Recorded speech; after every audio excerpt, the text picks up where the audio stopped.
Salut à toi l'ami, j'espère que tu te portes bien, j'espère que tu vas bien. Alors, aujourd'hui en fait, je vais te raconter une histoire. C'est l'histoire d'un monsieur, c'est-à-dire c'était un grand milliardaire africain, notamment la cinquième fortune du Nigeria. Si vous connaissez son nom, mettez-le en commentaire. Alors, son histoire en fait, c'est celle-ci, c'est-à-dire c'est quelqu'un qui était très riche. Il est devenu très très riche, notamment grâce au pétrole.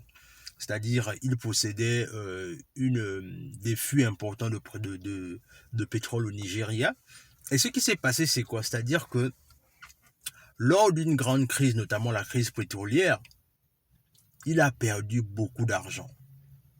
C'est-à-dire, il a ce qu'on appelle, c'est quoi? C'est-à-dire que le monsieur, en fait, ce qui s'est passé, c'est que le monsieur a perdu beaucoup d'argent. C'est-à-dire que non seulement quand le prix du pétrole du baril est descendu, également, il a vu également sa fortune dégringoler.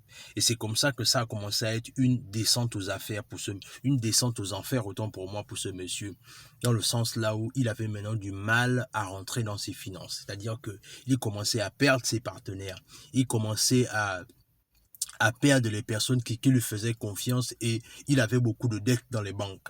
Et le truc, c'est qu'à un moment donné, ce qui va arriver, c'est quoi? C'est-à-dire, il va commencer à vendre ses navires. Parce que ce qui se passait, c'est que il avait non seulement des navires, mais il avait également la possibilité de transformer son pétrole et aller le vendre directement à des fournisseurs. Et le truc, c'est que lorsque la chute du baril de pétrole va arriver, il va complètement commencer à tout faire perdre. Et quand il va commencer à tout perdre, ce qui va se passer, c'est que dans le long terme maintenant, il va commencer à vendre tout ce qu'il avait comme euh, pro, euh, pro, euh, accessoires. Et du coup, ce qui va se passer, c'est quoi? C'est-à-dire que au bout d'un certain temps, conscient du fait qu'il commençait à tout perdre, ce qui va m'arriver, c'est quoi? C'est-à-dire que il va même penser à se suicider.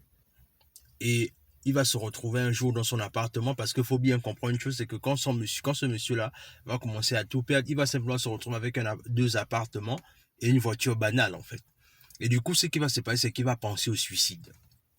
Il va se dire que non, je pense que c'est la seule solution. Je n'ai pas envie de perdre la face, je n'ai pas envie de supporter tout ça. Donc, du coup, la meilleure chose pour moi, ce que je peux faire, c'est me suicider. Et du coup, ce qui va se passer, c'est que pendant qu'il s'apprêtait à faire le geste de se suicider, il y a une voix intérieure qui va lui dire en fait que je ne donne que des grands challenges aux personnes qui sont susceptibles de les relever. Et c'est sur ça en fait que il va arrêter son acte suicidaire et il va commencer à réfléchir comment est-ce que il peut retrouver sa richesse. Alors, pourquoi est-ce que je te parle de cette histoire aujourd'hui? Je te parle de cette histoire aujourd'hui pour que tu comprennes une chose évidente, c'est que la plupart du temps, au lieu de chercher l'argent, cherche comment produire de l'argent.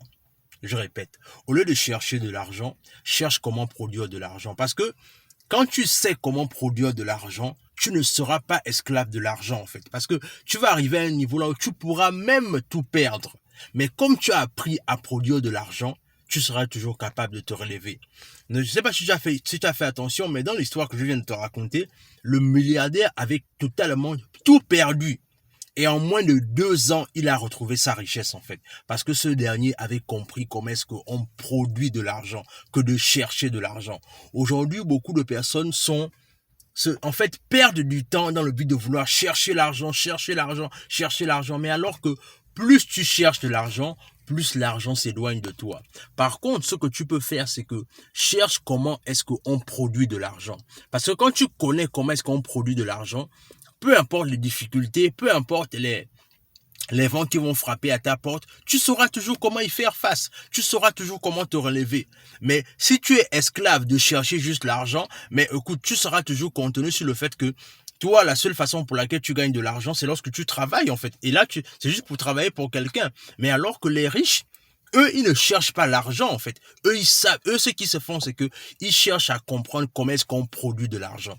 Et alors, j'espère que cette vidéo-là va vraiment inspirer quelqu'un afin que beaucoup de personnes maintenant changent leur mentalité en disant que au lieu que je me fatigue à vouloir chercher de l'argent, je dois plutôt me focaliser sur comment est-ce que je peux produire de l'argent.